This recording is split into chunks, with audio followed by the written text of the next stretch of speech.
live from KTUL Tulsa. You're watching Good Day Tulsa. Sonny was just saying when they hired her at the first zoo aquarium that she worked at, she had to clean otter tanks. Yeah.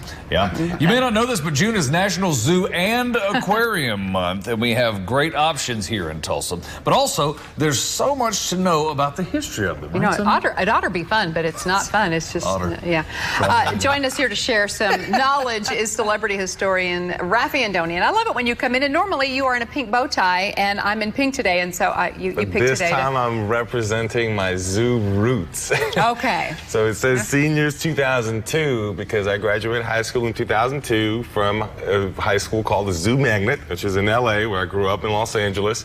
And it had a focus on biology and zoology and was affiliated with the Los Angeles Zoo, actually. So my background as a little kid in high school was biology and zoology before I went into history. Oh, so man. this stuff, combining it, is really fun. You and I got to talk, man. So you've always been smart. That's great.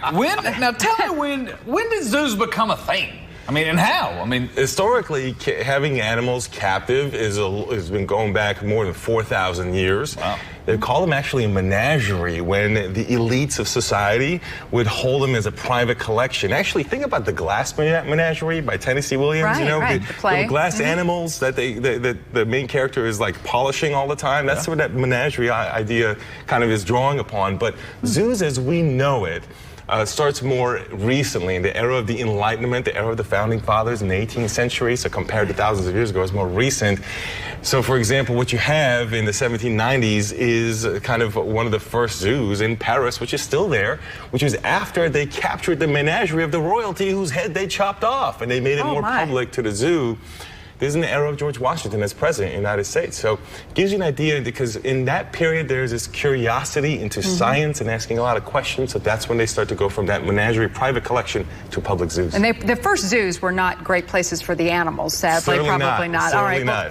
We'll talk about aquariums, too, because we just had the Oklahoma Aquarium on here. So when did aquariums become a thing? Aquariums go back even further. They go back more than 6,000 years in terms of, if you want to think of an aquarium as sort of an artificial pond or an artificial place to keep some fish. That's kind of the origins of aquariums. Right. Again, held by elites. These things, both the zoos and the aquariums, start with the Egyptians, Mesopotamians, Chinese, and even Aztec did these sort of things all over the world.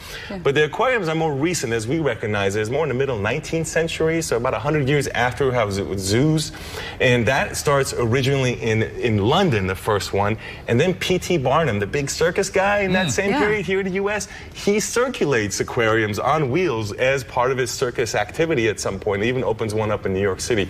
Really fascinating to think about how that sort of intertwines. Certainly is. All right, so, you know, a lot of people have problems with zoos and aquariums, and I totally get that, too. But now, unfortunately, they've kind of had to take on a preservation role, Absolutely. right? So that's changed, right, in recent decades. Now, I would say that there's three elements to modern zoos, and I say that not just because I went to the Zoo Magnet, but I actually also did volunteering for the Los Angeles Zoo separate of my high school. So I was really intimately involved.